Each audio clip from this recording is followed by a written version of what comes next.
Recently Facebook ঘুরলে শুধু মালদ্বীপ আর মালদ্বীপ। তো সেই মালদ্বীপ কি এই? একদমই না, কিন্তু এটা আমার কাছে গরিবের একটা মালদ্বীপ। হ্যাঁ, তো আসসালামু আলাইকুম, সবাই কেমন আছো? আলহামদুলিল্লাহ আমি অনেক ভালো আছি, আশা করছি তোমরাও অনেক ভালো আছো। তো welcome back to my channel lovely হায়াত ব্লগ। এই দেখো বাড়ি থেকে বেরিয়ে পড়েছি, আর বেরিয়েই আমরা একদম এক ধাপে চলে এসেছি বসিরহাট ব্রিজ। হ্যাঁ, তার আগে কিন্তু কোথাও ছিলাম না, জাস্ট বসিরহাট ব্রিজেই চলে এসেছি। এটা একটু হাস্যকর না? না না, এমনটাই ব্যাপার। কারণ ভিডিও করলেই যতটা ভিডিও করি ততটা দেখতে পাও, আর যতটা না করি ততটা দেখতে পাও না, সেই কারণে বললাম। যাই হোক, আমরা তারপরে আর এক ধাপ মেরেছি, আর একদম হাসনাবাদ কী নদী আমি এটা জানি না। এই হাসনাবাদ নদীটাও কি ইছামতি নদীর শাখা? আয়তে বাবা, হ্যাঁ, যাই হোক, ও লোক পাশ থেকে তো বললো, জানি না। যাই হোক, হাসনাবাদ চলে আসলাম। টাকি হাসনাবাদ একটাই কারণে বলা হয়, এখানে আমার খালামার বাড়ি, তো ওই জন্য টাকির থেকে বেশি হাসনাবাদ বলে ফেলি। হ্যাঁ, তো আমরা চলে আসলাম আমাদের গরিবের মালদ্বীপে। 20 টাকার টিকিট। এখানে পাপাইদা ঠাট্টা করছিল যে আমার বউ আসেনি, আমার টিকিটটা কি 10 টাকা হবে? তো টিকিট কাউন্টারের দাদাটা বলল যে তোমার বউ আসেনি, তাহলে তোমার টিকিটটা 30 টাকা হবে 20 টাকার বদলে।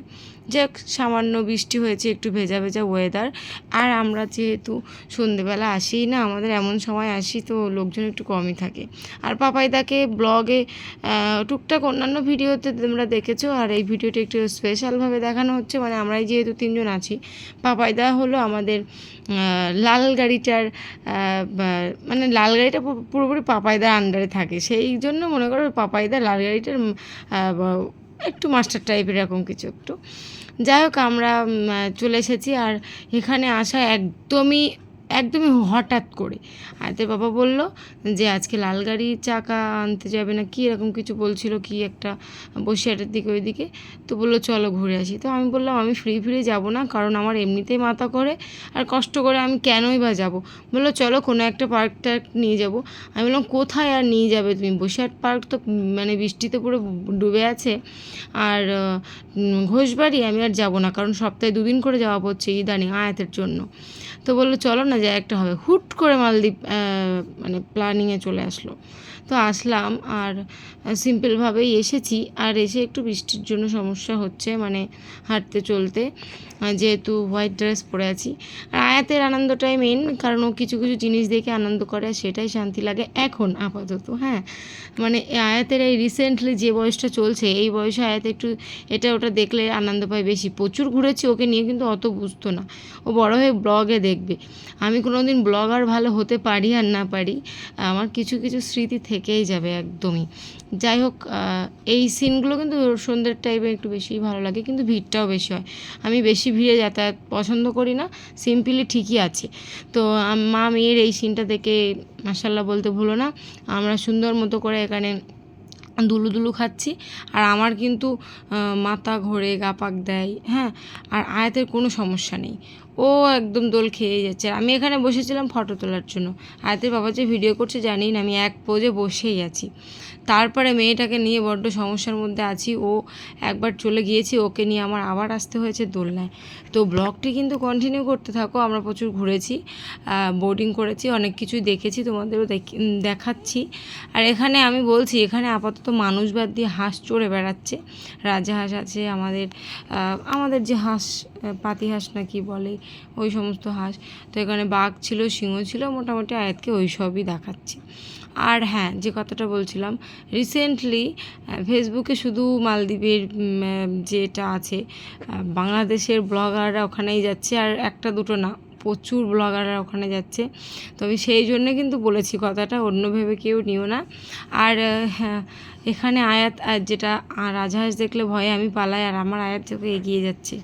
ও মানে নিষ্পাপ বলা যেতে পারে, কিন্তু বাচ্চাদেরই আর বলা যেতে পারে, ওরা কিন্তু অন্য ভেবে যাচ্ছে। আর আমরা যেহেতু আমরা বেশি বুঝি, বিষয়টা ওরকমই, বেশি বুঝলে যা হয়। তো এখানে কিছু কিছু ভিডিও করছিলাম শর্টে, তোমরা অবশ্যই দেখে নিয়েছো। তো আয়াতের বাবা তার মধ্যে দিয়ে আবার যে ব্লগের জন্য ভিডিও করছে সেটা জানি না, ওই জন্য এগুলো ইজিলি হয়ে গেছে, তো ভাবলাম দিয়ে দিই। তো এখান থেকে আমরা আবার বোর্ডিংয়ের দিকে যাব। তো বোর্ডিংয়ের দিকে যেতে গেলে আমাদের যে কতটা মানে শ্যাকো পার হতে হচ্ছে, তোমাদেরকে কি বলবো।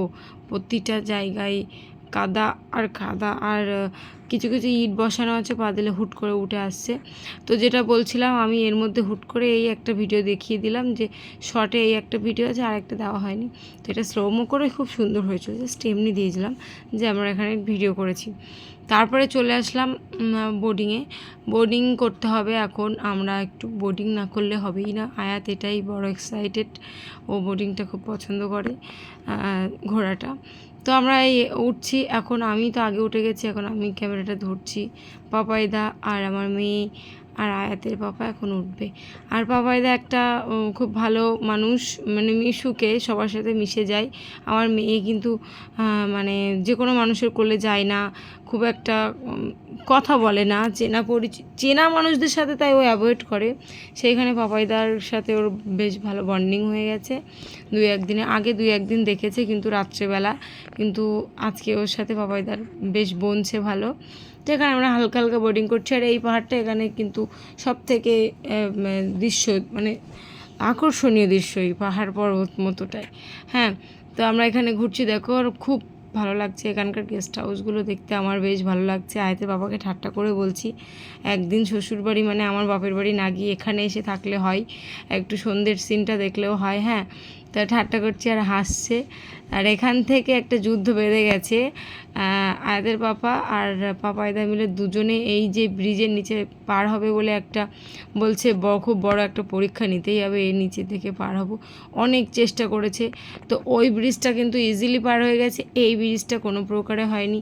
আর আয়াদের পাপা দেখো কী জোরে জোরে মেশিন পাক দিচ্ছে, মানে প্যাটেল পাক দিচ্ছে, সেটাই দেখাচ্ছে, মানে নিজের কতটা প্রতিভা তাই দেখাচ্ছে। ক্যামেরাটা এখান থেকে সরাচ্ছেও না, কিন্তু আমি এই ভিডিওটা কাটিং করে নিয়ে আয়াদের পাপাকে পরে দেখিয়েছি, বললাম দেখো তোমার কার্যকলাপ আর সবাইকেও আমি দেখাবো। মানে ক্যামেরা টোটালি এখান থেকে নাড়াচ্ছে না। কত মিনিট করেছিল আমি সেটা ফাস্ট ফরওয়ার্ড করেছি দেখানোর জন্য, দেখাচ্ছিল। যাই হোক, টোটালি বললাম এবার তুমি আমার ফোন দাও, তোমার আর ভিডিও করতে হবে না। তো এই দেখো আমরা ফাইনালি এখানে চেষ্টা করছি, প্রচুর চেষ্টা চলেছে, দুজন অনেক চেষ্টা করেছে। আর আয়াতকে নিয়ে আমি শুধু ধরে রাখছি আর ভিডিও করছি যতটা ভিডিও করার। অনেক চেষ্টার পরেও এখান থেকে বৃথা হয়ে গেল, মানে পরীক্ষায় পাস করতে পারলো না, এখান থেকে আমরা পার হতে পারলাম না। আমরা অন্য সাইড দিয়ে আবার পার হতে হচ্ছে। মানে সব দেখতে পাচ্ছ ছোট ছোট জায়গা, কিন্তু কোনটা বড় সেখান থেকেই পার হবে, এরকম একটি ব্যাপার।